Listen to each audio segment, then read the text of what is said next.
Congratulations being here for South of Hope Street premiere. I mean, how does it feel for you being here tonight? I'm just blown away. It's great to be at the Bruin, to be back in Westwood, and I'm very proud of this film. It was great to work with Angelo, one of my co-stars, but also the producer of the film, and of course Jane. I've known Jane for a long time.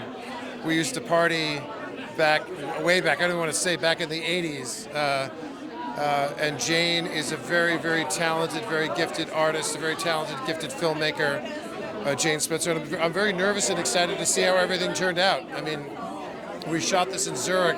I think maybe just as COVID was, I don't even remember, it was like just before COVID. So it's going to be interesting to see how everything came together. I heard that the buzz is exciting about it. Very interesting subject matter on the film as well.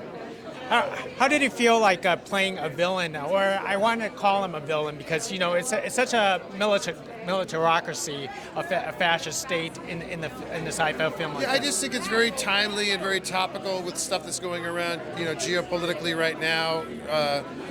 You know, with the conflict in the Middle East, the conflict in Ukraine, and political, tumults here in the United States. It's like a time of division, and I just hope that somebody can come along that's a healer that can bring us together. But you're right, it's a sort of a dystopian piece about about the rise of fascism in our society. So we'll see how people like it.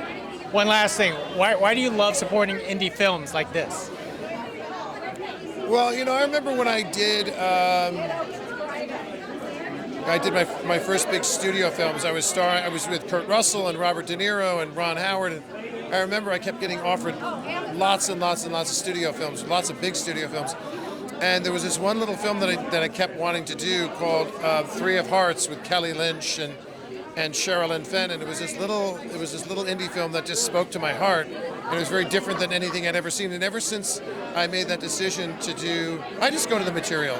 If it has a $2 or $3 million budget, or if it has a $50-60 million budget, I go to the writing. I go to the character, the script, the cast, of course the director, but it starts with the writing. So if it's got a big budget or a small budget, one of the films that I did years ago was called The Squid and the Whale. Oh, yeah. And I did that with Jeff Daniels and Laura Linney and Anna Paquin and Jesse Eisenberg, and we made that film for $900,000, and we shot the whole thing in New York. And that film was one of the, in terms of critical reception, it was one of the top critical films of I don't know what year that was, but it was one of the top films critically, one of the top films I've ever done in terms of the audience response and the critical response to it. So, and that film was made for less than $1 million. Well, that's why. I think if Noah Baumbach knew that I just divulged that, he might say I'm wrong, but inside information tells me that we made that film for less than $1 million. So.